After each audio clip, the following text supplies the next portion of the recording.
Littérature, Curiosité, histoire, ouverture d'esprit, sexualité, point de vue, imaginaire, partage.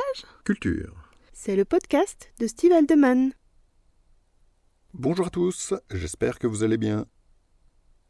Aujourd'hui, bienvenue dans ce podcast consacré au roman Entre ses mains de Marthe Blaud. C'est un roman que j'ai lu en version de poche, d'environ 260 pages, qui est paru en 2003. De Marthe Blaud, peu d'informations sont connues.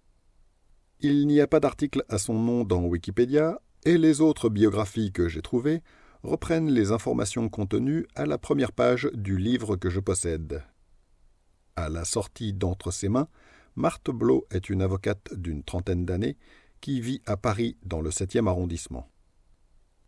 J'ai contacté son éditeur pour en savoir plus, mais à l'accueil téléphonique de J.C. Lattès, on m'a indiqué que la seule possibilité pour communiquer éventuellement avec l'auteur consistait à envoyer un courrier. Par la poste. En 2023. Évidemment sans aucune garantie d'obtenir une réponse, ce qui m'a fait penser qu'elle n'a pas envie d'être contactée, ce qui peut se comprendre. Je n'ai trouvé aucune trace d'elle sur les réseaux sociaux, si bien que j'ai abandonné.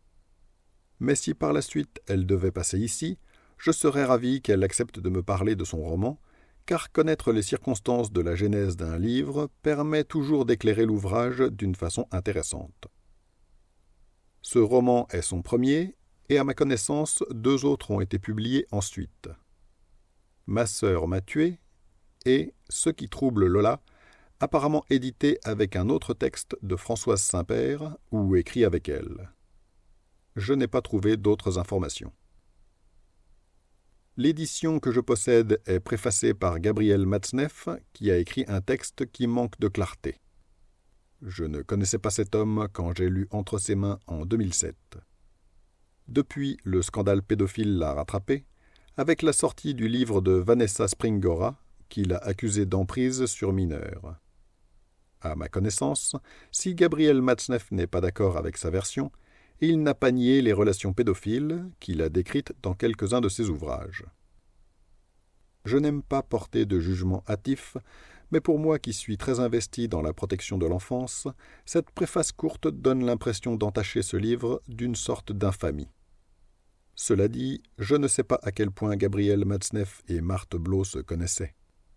Et puis, il faut savoir dissocier une création de son auteur et de ceux qui ont participé à sa genèse.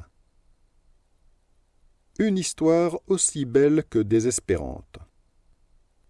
La 4e de couverture annonce clairement la couleur. Je cite « Comment entre-t-on dans la spirale de la soumission et de l'esclavage sexuel ? Par quel mystère humain se soumet-on aux exigences érotiques les plus violentes et les plus folles ? Au premier regard, cet homme méprisant et brutal est devenu son maître, son dieu, son démon. » Fin de citation. Rien dans cette histoire ne viendra contredire cet extrait du synopsis. On pourrait croire que c'est l'histoire d'une emprise, celle d'un homme égoïste sur une jeune femme impressionnée et peut-être fragile, trop sensible à son charme, mais de mon point de vue, ce n'est pas tout à fait ça. L'héroïne de ce roman vit son histoire seule, aveuglée par cette attirance qu'elle ressent pour cet homme qui n'a pas fait grand-chose pour ça. Il se croit supérieur, pensant qu'elle se donne à lui parce qu'il l'a impressionnée, mais il n'y est pas pour grand-chose.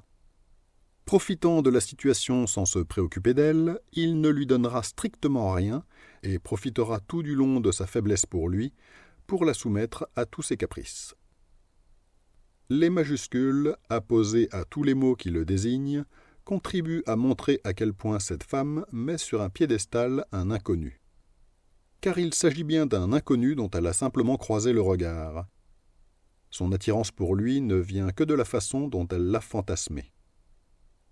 Quelque part, j'ai été désolé de lire qu'elle éprouvait de l'amour pour lui. Je crois que parfois, on confond amour et dépendance.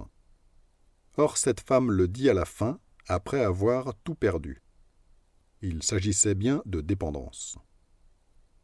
Elle en souffre d'autant plus qu'elle sait bien, elle sent bien qu'elle risque toute sa vie, son mari, son enfant, et son estime d'elle pour un homme qu'elle ne connaît pas et qui ne l'aime pas.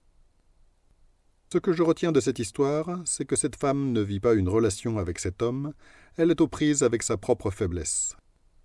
Elle est dépendante de lui, comme d'autres sont alcooliques. En conséquence, l'espoir vain qui transpire de cette femme va me laisser un goût amer, et c'est une très bonne chose. C'est le signe que ce roman est bien écrit. Les émotions de cette femme sont magnifiquement retranscrites, on sent qu'elle est aux prises avec une passion qui la consume. Ce livre m'a beaucoup marqué, et la noirceur de cet homme a beaucoup influencé ma façon d'écrire Ma soumise, mon amour. En guise de clin d'œil et en souvenir de cette lecture, j'ai donné le nom de l'auteur à l'un des personnages du second tome de mon roman. Vous pouvez découvrir les liens en description pour approfondir les sujets dont j'ai parlé. Si vous avez écouté cet épisode en podcast, je vous invite à vous rendre sur mon site stevehaldeman.com pour y trouver les liens en question, d'autres articles, ainsi que les romans que j'ai écrits et ceux qui seront bientôt publiés. Je vous souhaite une excellente journée et à bientôt dans un prochain épisode.